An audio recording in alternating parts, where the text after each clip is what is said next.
Hello बच्चों, तो कैसे हो आप लोग। आज हम क्लास 10 का human I and colourful world chapter start करने वाले हैं बेटा। और इसके जो नोट्स मैं दे रहा हूँ ये बेस्ट होने वाले हैं।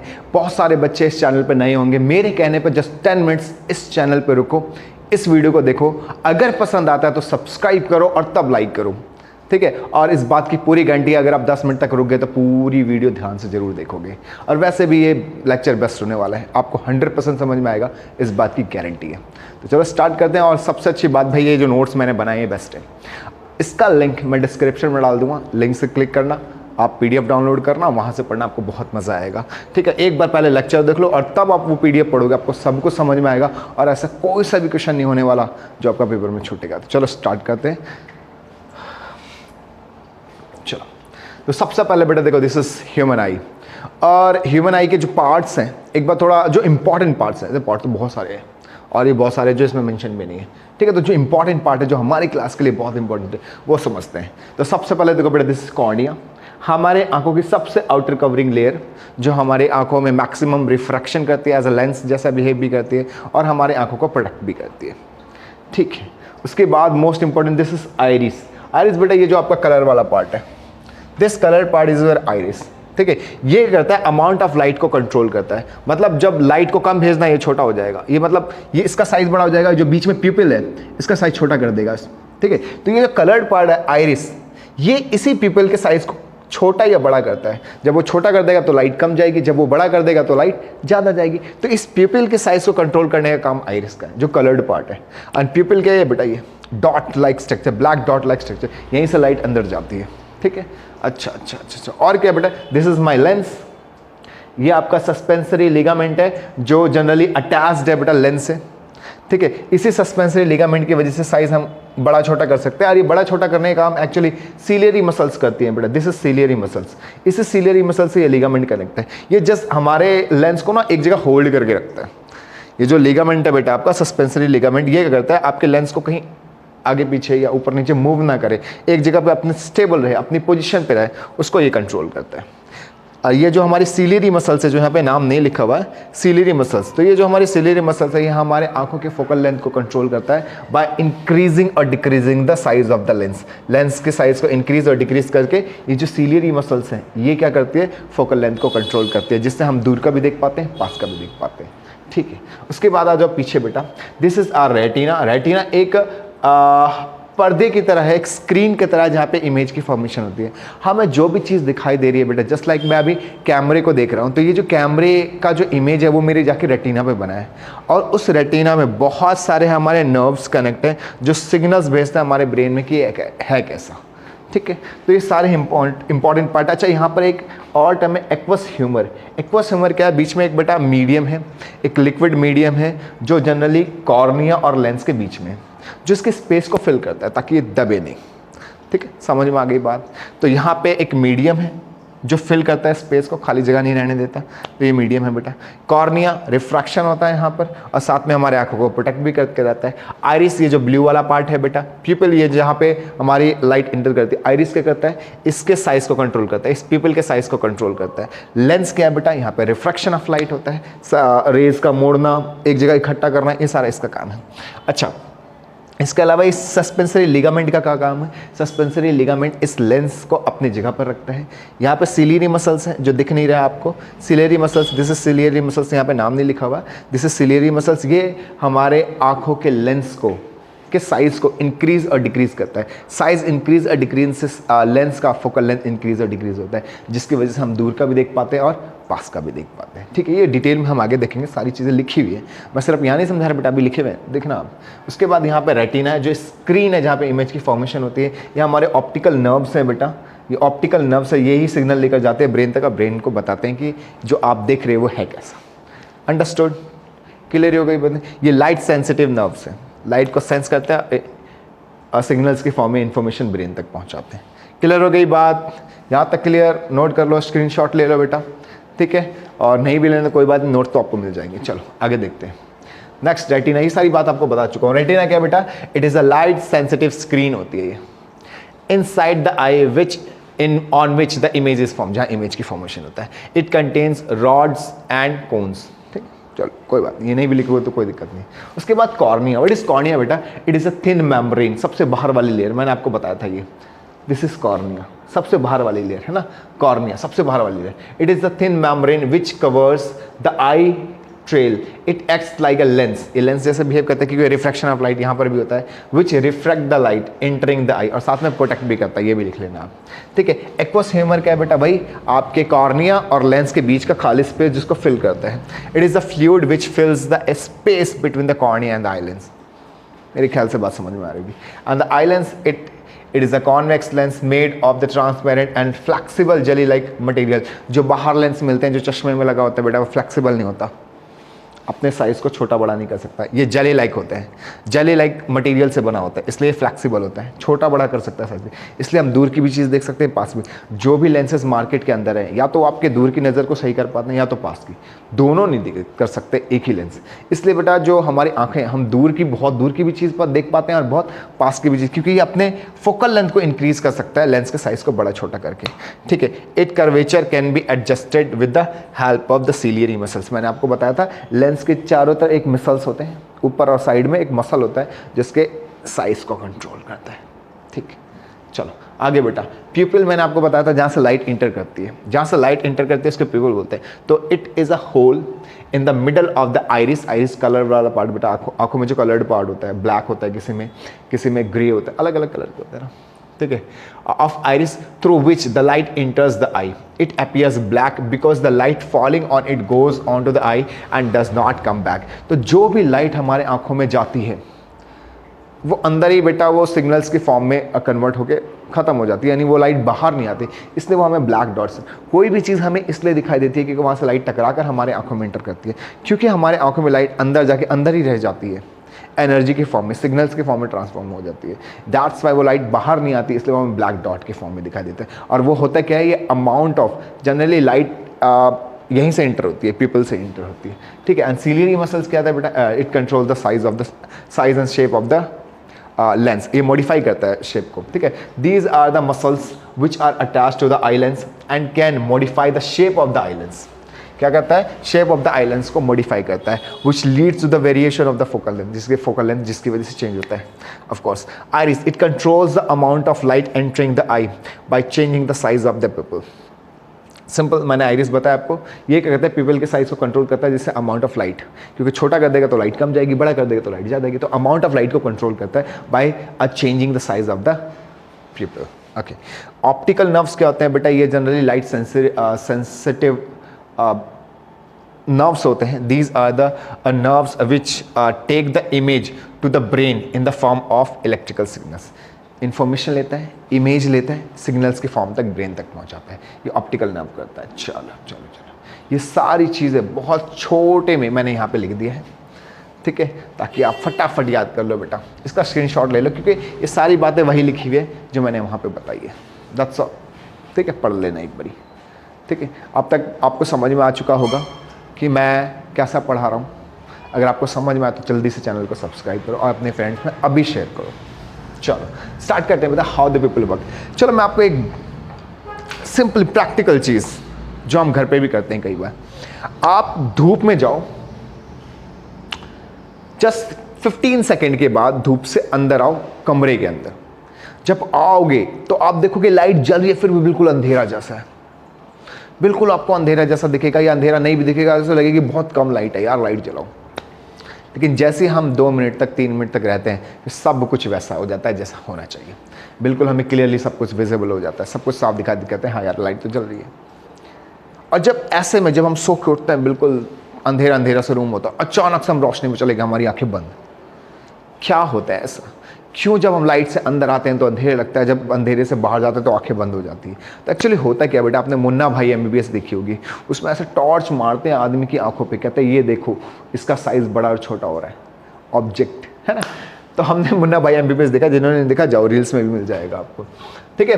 तो देखो होता क्या एग्जैक्टली, जब हम बाहर जाते हैं ना बेटा, तो बाहर बहुत ज़्यादा लाइट्स हैं, और इतनी ज़्यादा लाइट्स अगर हमारी आंखों में इंटर करेगी, हमारा रेटिना डैमेज हो सकता है, वो स्क्रीन डैमेज हो सकता है जहाँ पे इमेज बनती है, क्योंकि इतनी ज़्यादा लाइट एनर्जी को ना वो बर्दाश्त नहीं कर सकता, वो डैमेज हो सकता है। अच्छा, तो होता क्या है, जो हमारा आइरिस है प्यूपिल के साइज को छोटा कर देता है, बहुत छोटा कर देता है, ताकि कम से कम लाइट जाए, इतनी ज़्यादा लाइट में कम से कम लाइट जाए, क्योंकि कम लाइट जाएगी भाई, बहुत लाइट है, एक इमेज के फॉर्मेशन के लिए 2 रेज बहुत है, फिर भी 1000-2000 लाइट इतने छोटे में भी चली जाएगी आराम से, ठीक है, तो जाएगी। अब प्यूपिल का साइज बहुत छोटा है बाहर, क्योंकि बहुत लाइट है इसलिए। अब इतनी प्यूपिल्स का साइज इतना छोटा होता है कि जब हम अंदर आते हैं तुरंत ही हमारे प्यूपिल का साइज बड़ा नहीं हो जाता, चलो अंदर आओ बड़ा हो जाओ, ऐसा नहीं होता, धीरे धीरे बड़ा होता है।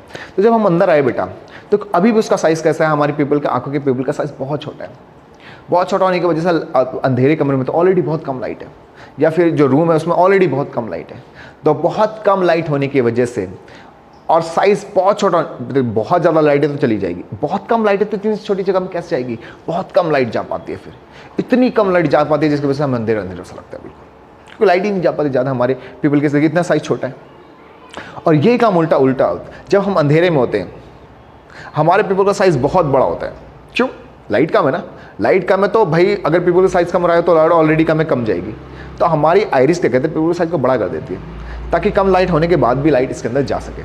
अब बड़ा हो गया एक बार पीपल, और अब बाहर चले गए, और पीपल का साइज इतना ही रहा, लाइट बहुत सारी अंदर चली जाएगी और आपकी रेटिना को डैमेज कर देता है, इसलिए क्योंकि पीपल का साइज तुरंत तो छोटा बड़ा नहीं होता ना, हमारी आंखें अपने आप बंद हो जाती है, ब्रेन सिग्नल भेजता है भाई बंद करो नहीं तो आंखें खराब हो जाएंगी, और आपकी आंखें बंद हो जाती है, फिर धीरे धीरे आप सही से खोल पाते हो, है ना। जैसे जैसे जैसे पीपल का साइज उसको इन्फॉर्मेशन मिल जाती है भाई पीपल का साइज छोटा करो, जैसे जैसे छोटा होता है फिर आप आँख सही से खोल पाते हो। तो ये कंप्लीट फंक्शन है पीपल का, ये साइज को छोटा और बड़ा करता है according to amount of light कितना है प्रेजेंट इन्वायरमेंट के अंदर, ठीक है। ये सारी बात यहाँ पे लिखी, आप आराम से पढ़ना, मैंने बहुत डिटेल में आपको समझा दिया एग्जैक्टली है क्या। चलो स्टार्ट करते हैं, आगे देखो बेटा। सीलियरी मसल्स क्या होती है मैं आपको बता चुका हूँ, ये क्या करती है, आंखों के लेंस के साइज को इंक्रीज और डिक्रीज करती है। अच्छा क्या कर सकती है, रिलैक्स और कॉन्ट्रैक्ट। कॉन्ट्रैक्ट करने का मतलब लेंस के साइज को छोटा करना, ऐसा दबा देना बेटा, दबा देना बेटा। चलो देखो जैसे ये है, एक ये है, दूसरा यही लेंस ऐसा है, तो ये क्या है, इसको बोलते हैं हम, इस वाले कंडीशन को बोलते हैं रिलैक्स्ड, इसको बोलते हैं कॉन्ट्रैक्ट। इसमें ये ना दब जाती है ऊपर और नीचे से ना, सिलियरी मसल्स दबाती है इसको, तो इधर से तो ये मोटा हो जाता है और इधर से छोटा हो जाता है, ये लंबा हो जाता है बेटा, इसको बोलते हैं रिलैक्स। जब लेंस लंबा हो जाएगा ना तो आंखों का फोकल लेंथ बढ़ जाएगा, आंखों का फोकल लेंथ क्या हो जाएगा बेटा, बढ़ जाएगा, फोकल लेंथ इंक्रीज हो जाता है। जब फोकल लेंथ इंक्रीज हो जाएगा, लेंस का साइज थिन हो जाएगा, फोकल लेंथ, आप क्या कर पाओगे, आप दूर की चीज को आराम से देख पाओगे, फोकल लेंथ ज्यादा, आप दूर की चीज को देख पाओगे, ठीक है। तो अगर दूर की चीज जब देखनी होती है, सिलियरी मसल्स हमें इसकी साइज के लेंस के साइज को लंबा कर देता है, और जब हम पास की चीज को ऐसा रख के किताबें पढ़ रहे होते हैं, हमारे सिलियरी मसल्स लेंस के साइज को छोटा कर देते हैं।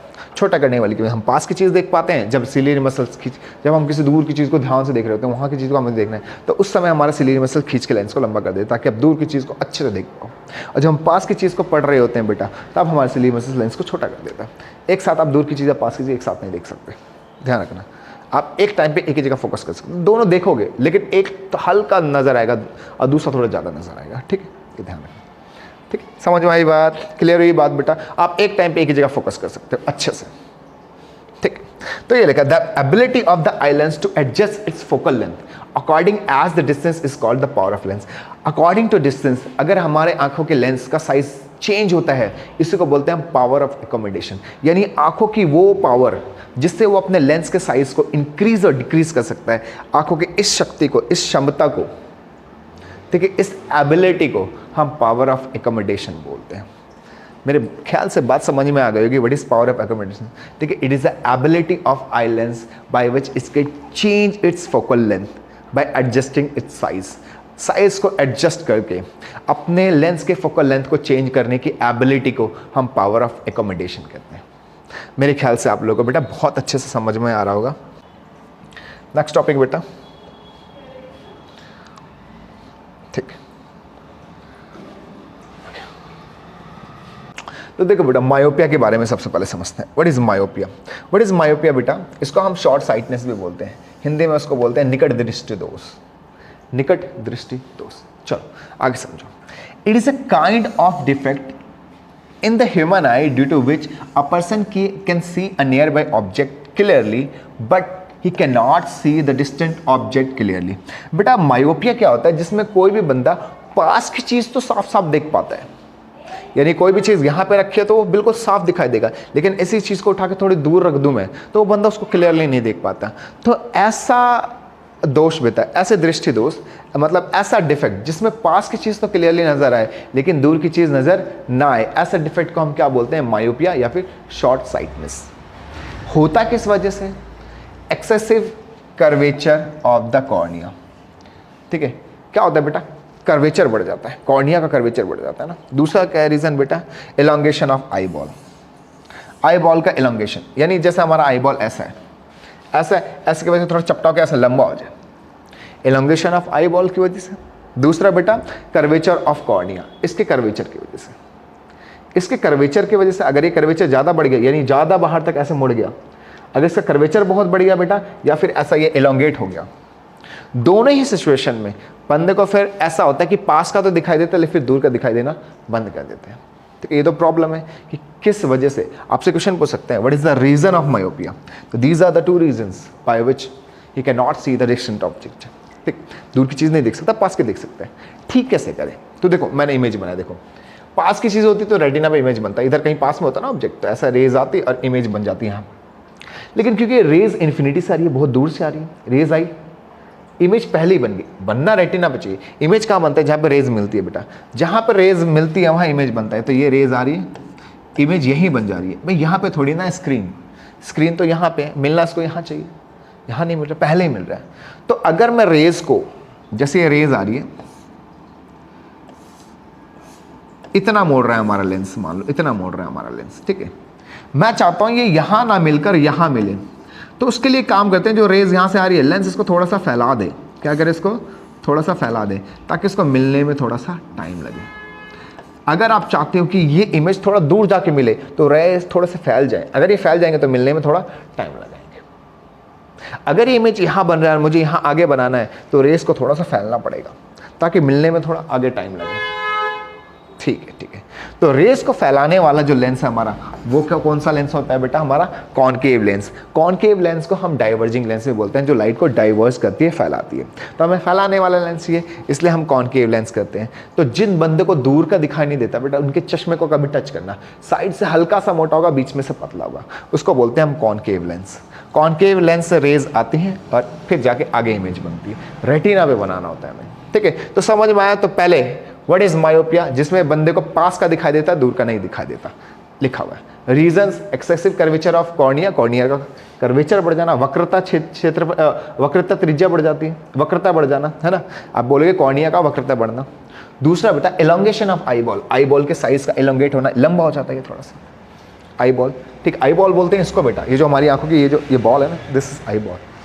ठीक है, ये दो रीजन। सही कैसे करें, तो हम कॉनकेव अगर लेंस लगा लेंगे, चश्मा पहन लेंगे कॉनकेव लेंस वाला, तो हमें दिखने लग जाएगा। सिंपल, तीन चीजें पूछेंगे, मायोपिया होता क्या है, रीजंस क्या है इसका होने के, उसको सही कैसे कर सकते हैं।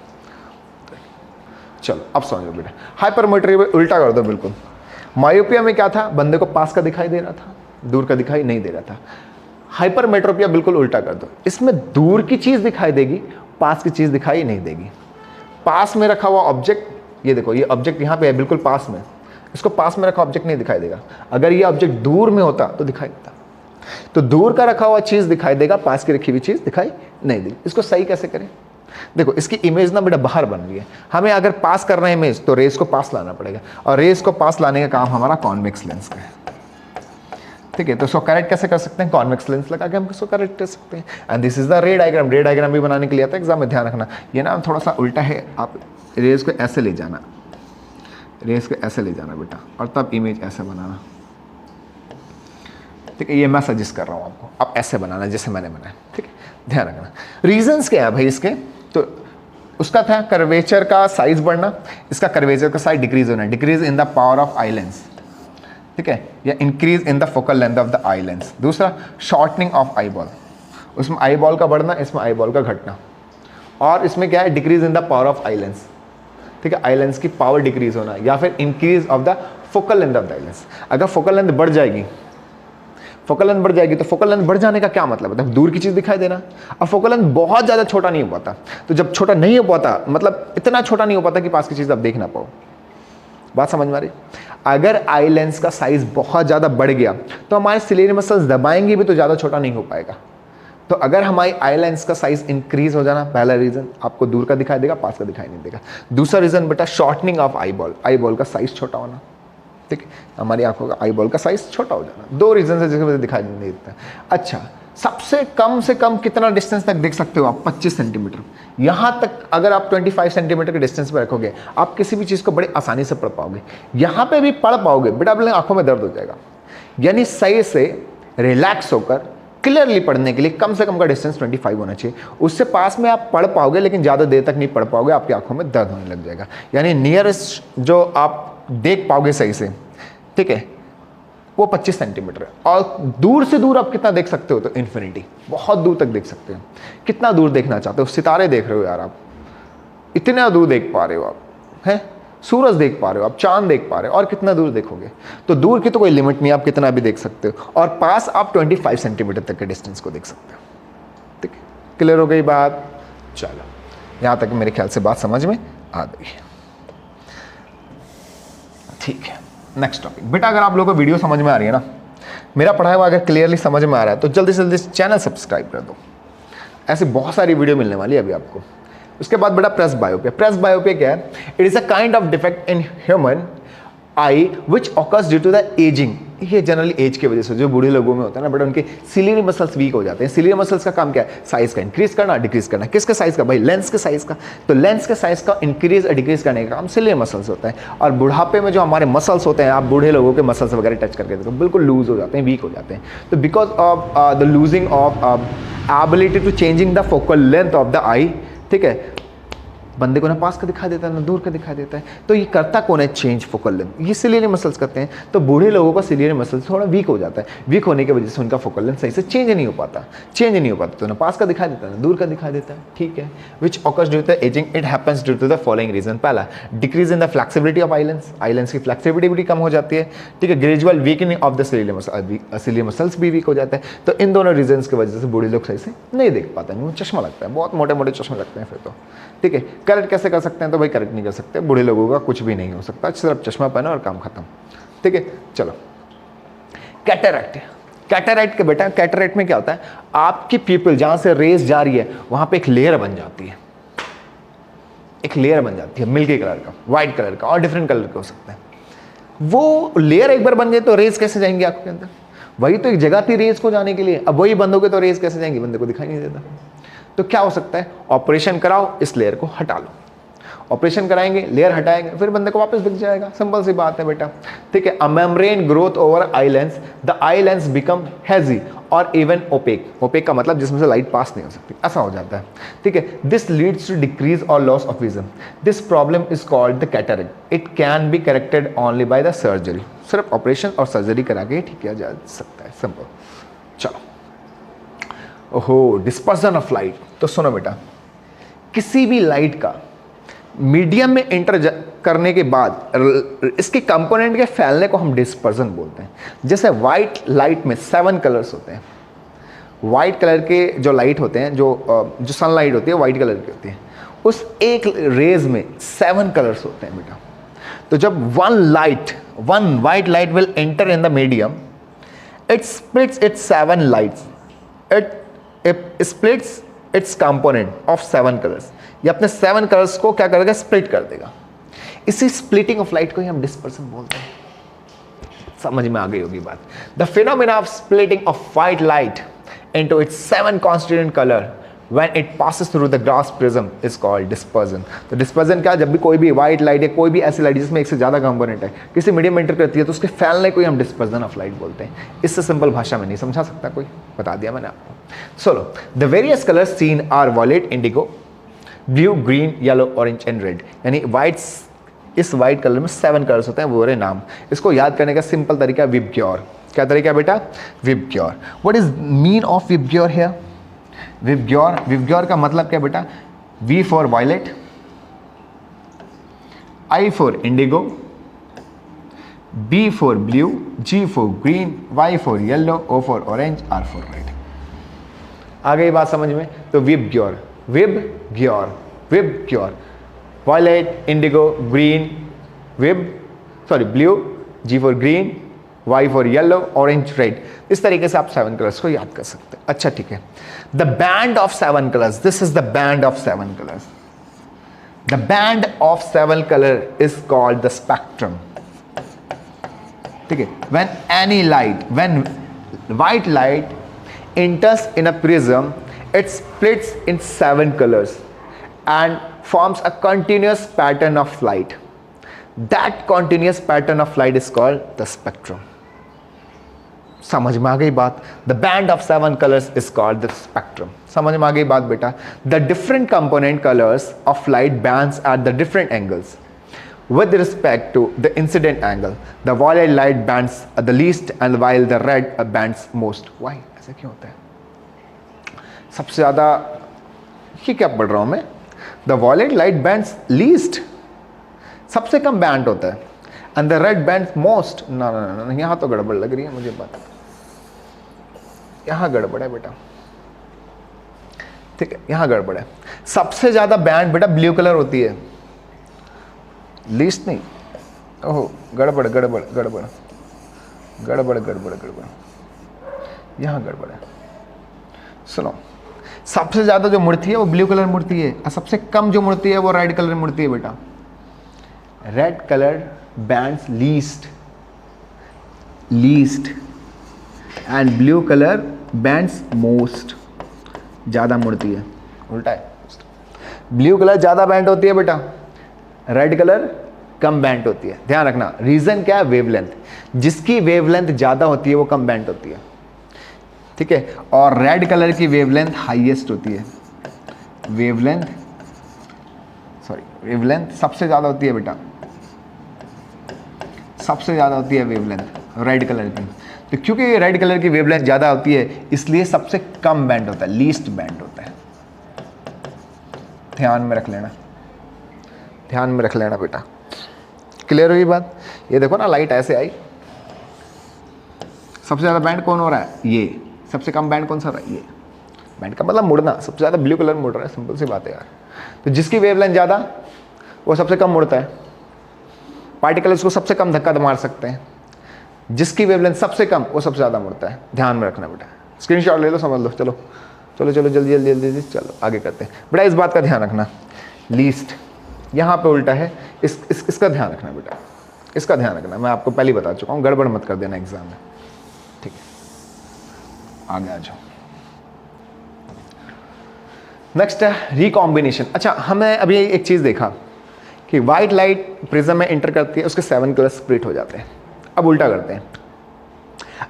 क्या वाइट लाइट से 7 कलर बनते हैं? क्या 7 कलर से वाइट लाइट बनेगा? बिल्कुल. आप एक ना चक्री बनाओ घूमने वाली, ऐसा गोल सर्कल लो, उस पर विबग्योर, वायलेट, इंडिगो, ब्लू ऐसा करके ना ऐसा कलर कर दो. आप उसको घुमाओ. आपको पता जब येलो कलर का आप चक्री बनाओगे, ऐसा घुमाओगे, येलो दिखाई देगा. रेड कलर का बनाओगे रेड. लेकिन अगर आप ये 7 कलर करके आप घुमाओगे, आप प्रैक्टिकली घर पे करना, मजा आएगा आपको. आप ऐसा करके देखना, आपको व्हाइट कलर नजर आएगा. ना रेड, ना ब्लू, ना ग्रीन, कोई सा भी कलर नहीं, आपको व्हाइट नजर आएगा. यानी अगर हम इन 7 कलर्स को वापस कंबाइन करें तो व्हाइट लाइट बन जाएगी. सिंपल. एक प्रिज्म लगा, 7 कलर स्प्लिट हो गए. ये 7 कलर को हमने उल्टा करके प्रिज्म लगा, अब ये लाइट वापस रिकम्बाइन होगा, व्हाइट लाइट निकलेगी. ये एक्सपेरिमेंट न्यूटन ने किया था, इसलिए न्यूटन है भाई साहब इनके विधाता. ठीक है, इस एक्सपेरिमेंट के विधाता है न्यूटन भाई साहब.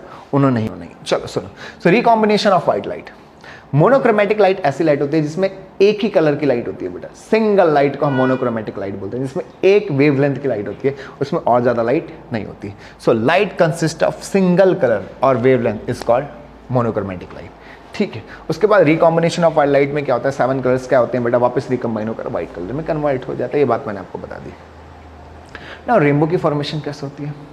ठीक है, चलो स्टार्ट करते हैं बेटा.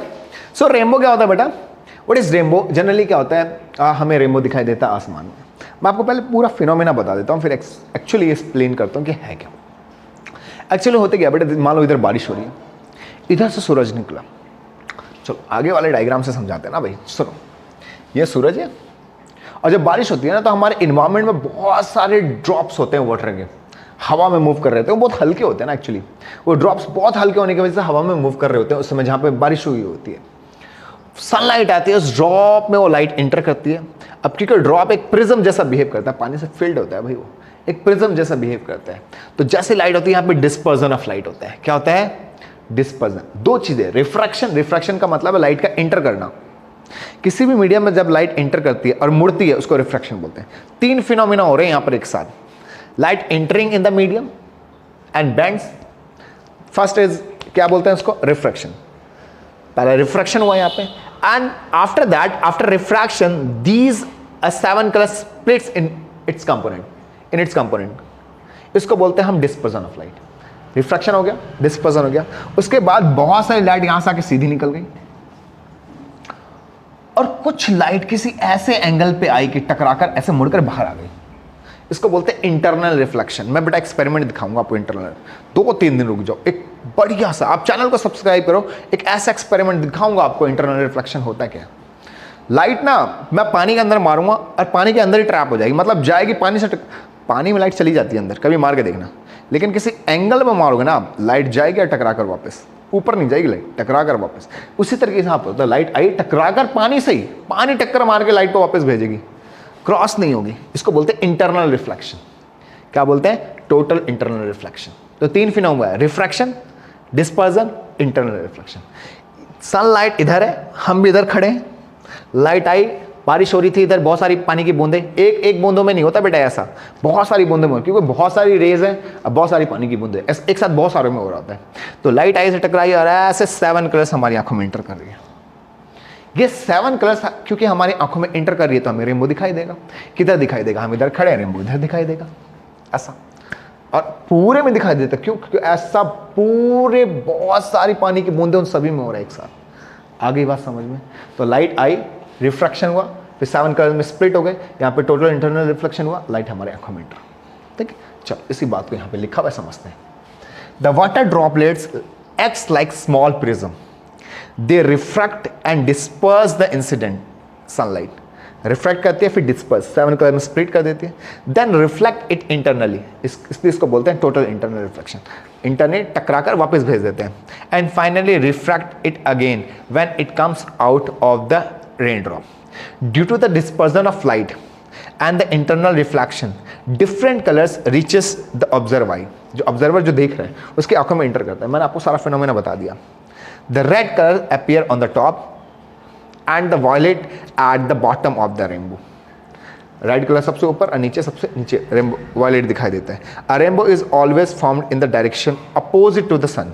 सन इधर होगा और रेनबो इधर दिखाई देगा। समझ में आ गई बात? क्लियर हो गई बात बेटा? रेनबो की फॉर्मेशन कैसे होती है पूरा उठा के लिख देना। How the rainbow is form, ये रहा क्वेश्चन, ये रहा आंसर। क्लियर हो गई होगी बात मेरे ख्याल से बेटा, यहां तक फंडा क्लियर हो गया होगा। चलो आगे बढ़ते हैं, चलो आगे बढ़ते हैं, आगे। एटमॉस्फेरिक रिफ्रैक्शन क्या होता है बेटा? हमें पता है कि हमारे एटमॉस्फेयर में एक लेयर नहीं है, ओजोन लेयर है, नाइट्रोजन की लेयर है, ऑक्सीजन है, पता नहीं कौन कौन सी गैसेज है भाई, बहुत सारी गैसेज है। उन सारी गैसेज से लाइट आती है और सभी से टकरा कर मुड़ती है, इसी को बोलते हैं हम रिफ्रैक्शन ऑफ लाइट। क्योंकि मीडियम जैसा बिहेव करते हैं वो ना, गैस की जो लेयर्स है ना बेटा, वो एक मीडियम है। पहले कोई सी भी रेज नहीं थी, फिर अचानक गैसेस बहुत सारी मिल गई, तो वो क्या मीडियम है, वहाँ पे रिफ्रैक्शन होगा, लाइट टकरा के मुड़ेंगी उधर। ठीक है, तो the refraction of light caused by the earth atmosphere is called atmospheric refraction. तो अर्थ के एटमॉस्फेयर मतलब गैसेस की लेयर, उससे टकरा कर मुड़ने को बोलते हैं एटमॉस्फेरिक रिफ्रैक्शन। ये देखो ऐसे लेयर्स होती हैं बहुत सारी। हमारा अर्थ है, अर्थ के ऊपर बहुत सारे लेयर्स। ठीक, अच्छा, star क्यूटिंग, appearance of the star position, position change होती हुई नजर आती है, कभी स्टार इधर, कभी इधर, कभी इधर, कभी इधर, ऐसा नजर आता है। वाई? कई बार ऐसा लगता है वो हिल रहा है, अरे हिल रहा है, चल रहा है क्या, मैदान है उधर। चलो देखो होता है क्या एग्जैक्टली। तो देखो मान लो यहाँ पे बेटा स्टार है, यहाँ स्टार है, ये लाइट ऐसे आई, ये लाइट बेटा ऐसे आई इधर, इसको पहला मीडियम मिल गया इधर, इसको मुड़ना पड़ा, मुड़ा, फिर दूसरा मीडियम मिला, फिर से मुड़ा, फिर तीसरा मीडियम मिला, फिर से मुड़ा, तो मुड़ता मुड़ता ये हमारी आंखों में है। लेकिन कभी भी ना कोई भी चीज़ मुड़कर ऐसे आएगी ना आपकी आंखों में, अगर मुड़कर ऐसे आएगी आपको आंखों में, तो आपको ना ऐसा नहीं लगेगा रेज ऐसे आ रही है, रेज ऐसे लगेगी। हम हमेशा जानते हैं कि जो रेज होती है वो ऑलवेज स्ट्रेट लाइन में ट्रैवल करती है, तो हमें ऐसा लगेगा ही नहीं कि जो स्टार है वो यहाँ है, क्योंकि इसकी लाइट ऐसे आई है मुड़ मुड़ के हमारे आंखों में, हमें लगेगा ऐसा सीधा यहाँ पर है इसकी एक्चुअल पोजीशन। हमें कैसा लगेगा कि इसकी जो एक्चुअल पोजीशन है वो ये है, बट एक्चुअल पोजीशन तो ये है ही, एक्चुअल पोजीशन तो ये है। तो क्योंकि बहुत सारे लेयर्स से टकराती हैं बेटा, और टकराने के बाद हर बार ऐसे नहीं आती, क्योंकि ये गैस है, तो गैस कभी आगे जाती है, कभी पीछे आती है, कई बार यहाँ पे गैस ज़्यादा हो जाती है, कभी यहाँ पर गैस कम हो जाती है। गैस मूवेबल है ना भाई, मूव कर रही है, कहीं पर वहाँ पर गैस ज़्यादा हो जाएगी, कई बार कम हो जाएगी, तो यहाँ पर डेंसिटी भी बढ़ रही है, घट रही है। और डेंसिटी चेंज होने की वजह से, आपने अभी लास्ट चैप्टर जो आपने पढ़ा उसमें पढ़ा भी होगा कि डेंसिटी से रिफ्रैक्शन डिपेंड करता है, ठीक है। रिफ्रैक्शन ज़्यादा होगा, डेंसिटी ज़्यादा होगी। डेंसिटी का मतलब यहाँ पे गैस ज़्यादा होगी तो डेंसिटी ज़्यादा होगी, तो यहाँ पे रिफ्रैक्ट ज़्यादा होगा, ज़्यादा मुड़ेगा। तो कभी लाइट ज़्यादा मुड़ेगी, कभी कम मुड़ेगी, तो कभी इधर जाती हुई दिखाई देगी, कभी स्टार्ट इधर जाते हुए दिखाई देगी। तो क्या क्या रीज़न हो रहा है? रिफ्रैक्शन की वजह से और because of the changing of the density of the atmospheric gases है ना, उसकी वजह से। तो चलो इस सारी बात को ना यहाँ पे पढ़ के देखते हैं एक बारी हो क्या रहा है। It is due to the atmospheric refraction of the star light.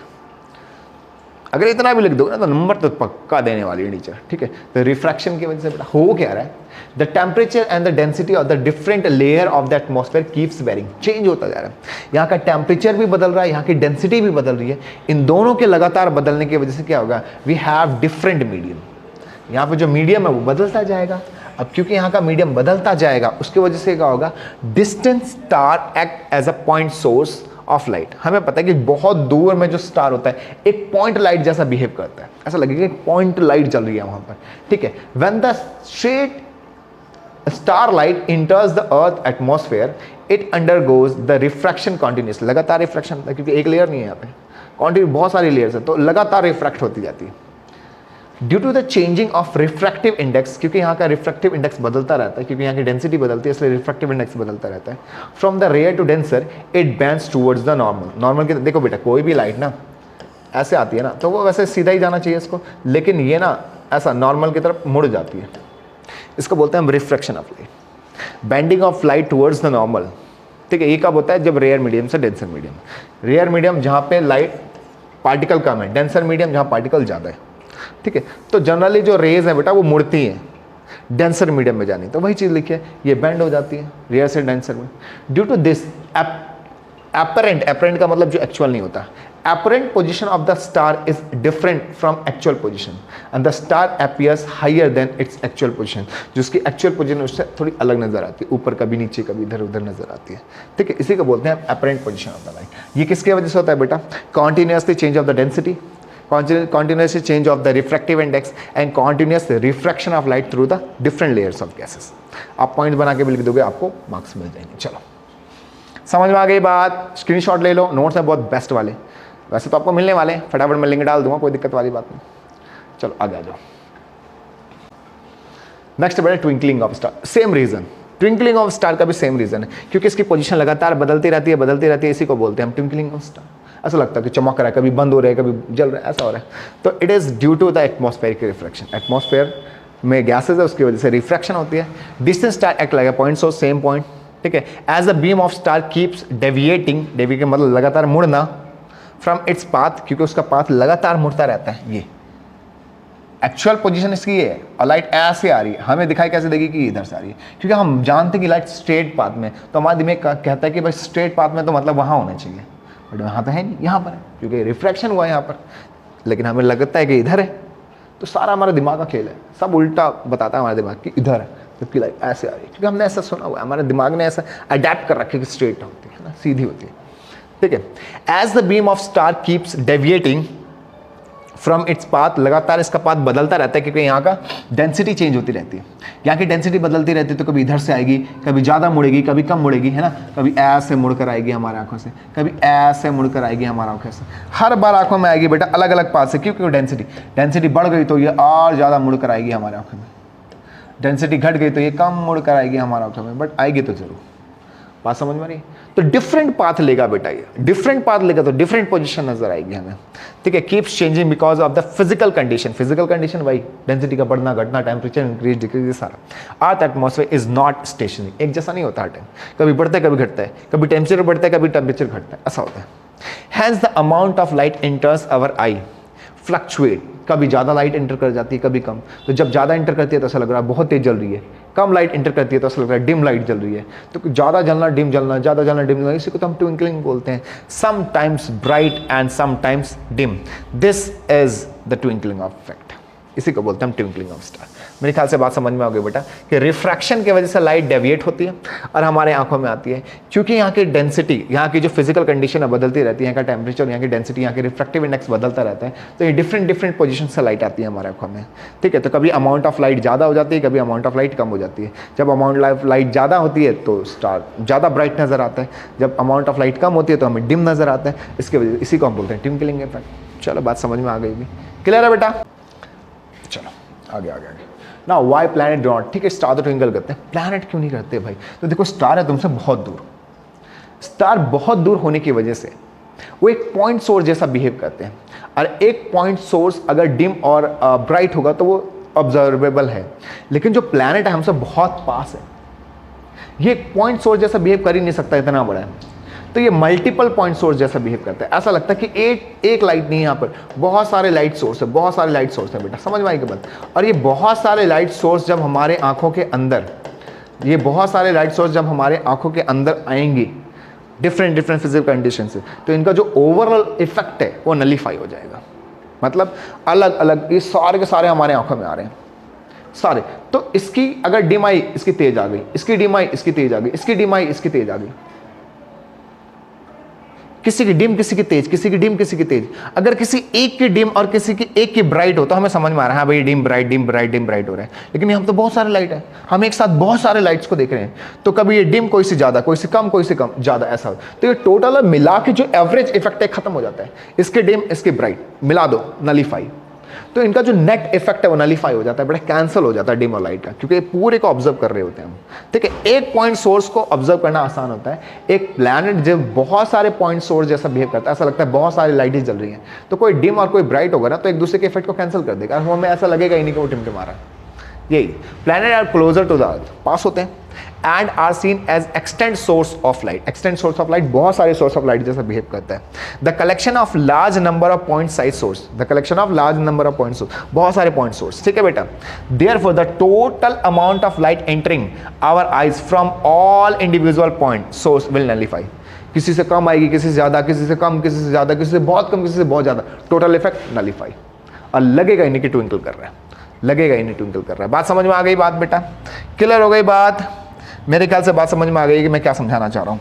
चलो आगे देखते हैं। नेक्स्ट है बेटा ड्यूरेशन।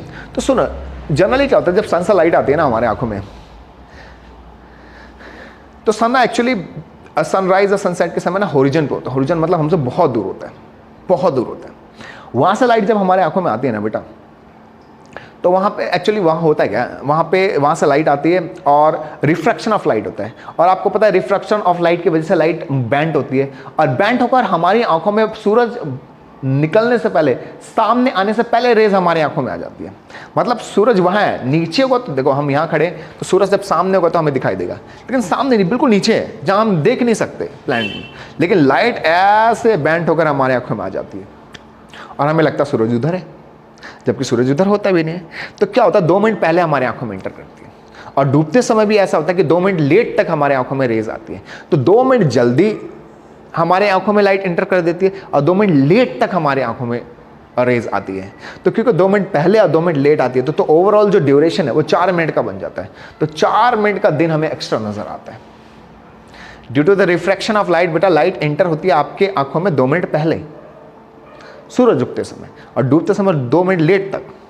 ठीक है, इसी को बोलते हैं।